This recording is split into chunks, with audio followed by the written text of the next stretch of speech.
different devices or tools that you've used in the past, how have they helped you as a caregiver? They made life a little more relaxed for me, because I didn't have to be following him around all the time to know where he was. He was very mobile. He didn't just sit.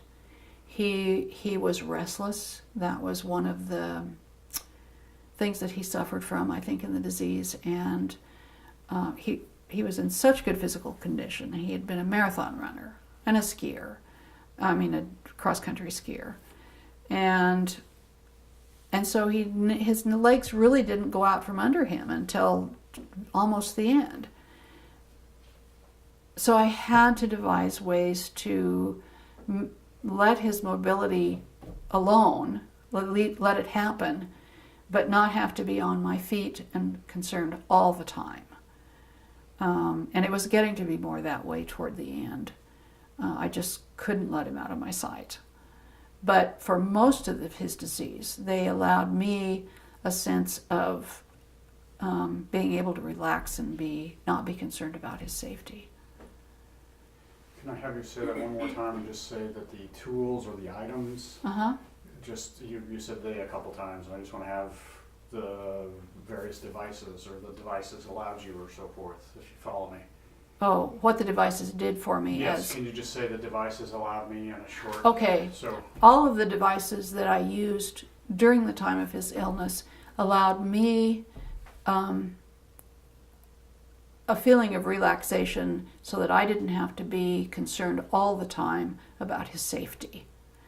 It allowed us to have a more relaxed household, and that was good for both of us.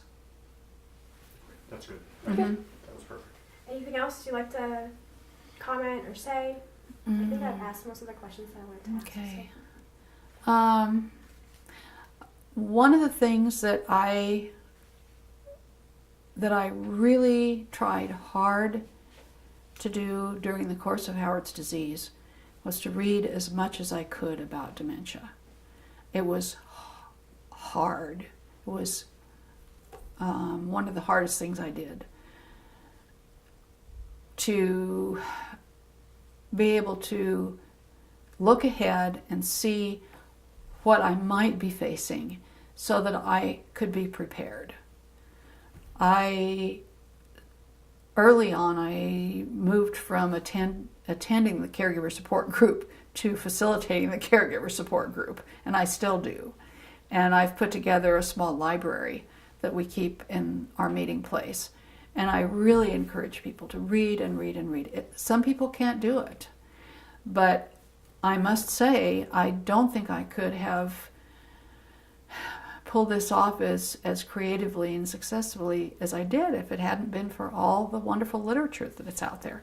And when I took care of my father, 10 years before that, the only book out there was The 36-Hour Day, and I never recommended it to anybody. It was a tough read and way too much for most people to have to deal with.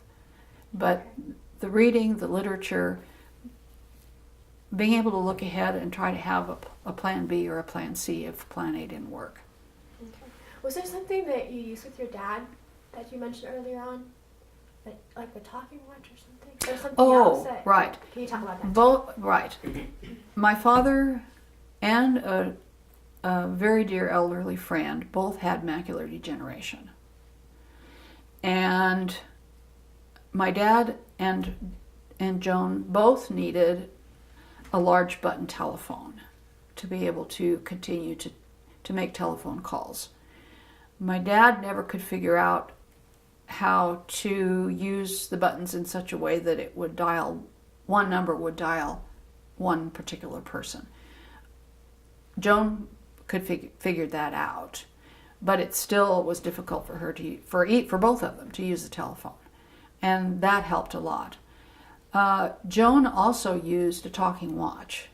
She was concerned about what time it was. My dad never was, but she was, and this allowed her to know where she was in the day, when it was time, and she lived at Bishop Place for the last 5 years of her life, when it was going to be time to go down to meals, when it was going to be time to go listen to people read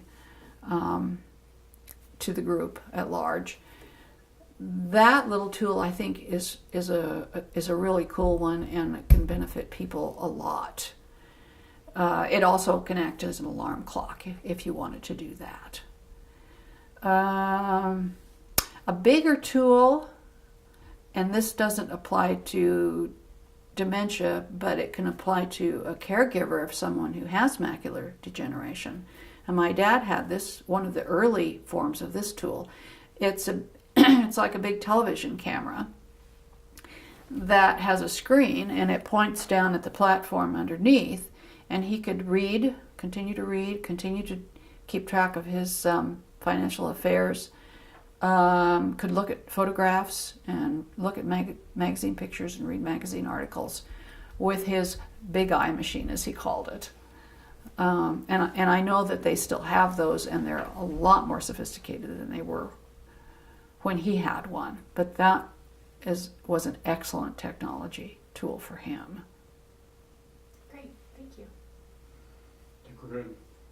Okay, Okay, good. We can we move don't on. need anything repeated. Don't think so. Okay, I think we perfect. got most. Thanks.